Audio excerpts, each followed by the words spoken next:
Praise the Lord, brothers and sisters. Bible study togetherல டே 68 தான் பார்க்க போகிறோம். 2 சாமுவேல் 2வது அதிகாரம்லேருந்து 5ஆம் அதிகாரம் வரைக்கும் பார்க்க போகிறோம். முதலில் 2ஆம் அதிகாரம் பார்த்துடலாம். இதில் தாவீது கர்த்தரிடம் விசாரித்த பிறகு எபிரோனுக்கு செல்லுகிறார். அங்கு அவர் யூதாவின் மீது ராஜாவாக அபிஷேகம் செய்யப்படுகிறார். சவுலின் படை தளபதி அப்னேர் சவுலின் மகன் இஸ்போசேத்தை இஸ்ரவேலின் மீது ராஜாவாக்குகிறார். அடுத்து 3வது அதிகாரம். இதில் இந்த அதிகாரத்தில் ஒன் வேர்டில் சொல்லணும்னா வார். இது ஃபுல்லாக வார் பற்றி தான். சவுல் மற்றும் தாவீதின் வீடுகளுக்கு இடையே நீடித்த மோதலை விவரிக்கிறது. தாவீதின் வளர்ந்து வரும் வலிமையையும் சவுலின் வீடு பலவீனமடைவதையும் மேலும் எபிரோனில் தாவீதின் மகன்களின் பிறப்புகளையும் விவரிக்கிறது. அடுத்து அதிகாரம் 4. அப்னேரின் மரணத்தை கேள்விப்பட்ட சவுலின் மகனான இஸ்போசேத் தைரியத்தை இழக்கிறான். பின்னர் அவனுடைய சொந்த தலைவர்களால் அவன் கொலை செய்யப்படுகிறான். பின்னர் அவன் தலையை தாவீதிடம் கொண்டு வருகிறான்.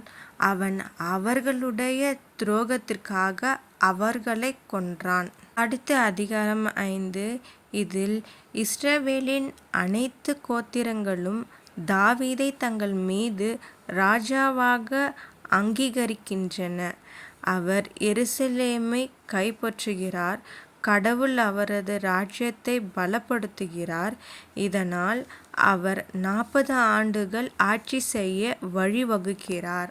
அடுத்து டே 69 6வது அதிகாரத்திலேருந்து 9ஆம் அதிகாரம் வரைக்கும் பார்க்க போகிறோம். இதில் தாவீது உடன்படிக்கை பெட்டியை எருசலேமுக்கு கொண்டு வருகிறார்.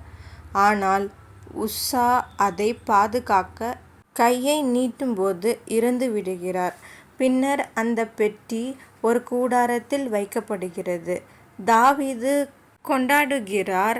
மீகாள் அவனுடைய செயல்களை குறை கூறுகிறாள். அடுத்து அதிகாரம் 7.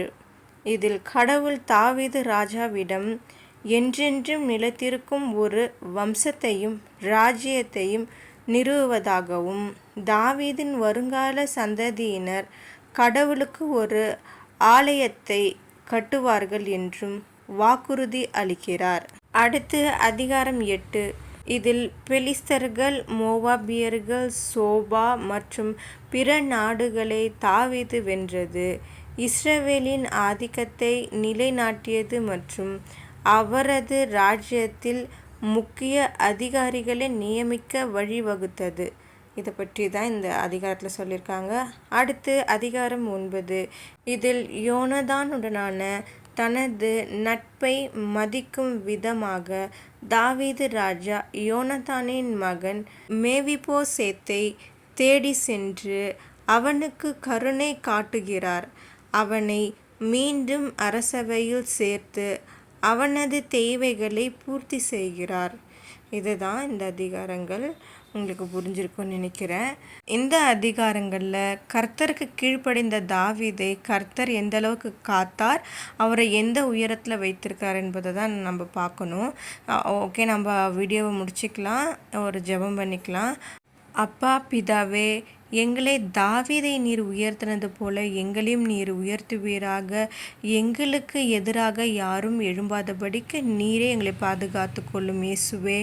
ஆமீன். ஓகே பிரதர்ஸ் அண்ட் சிஸ்டர், நம்ம இதோட வீடியோ முடிச்சுக்கலாம். நம்ம அடுத்த வீடியோவில் பார்க்கலாம். Subscribe my channel.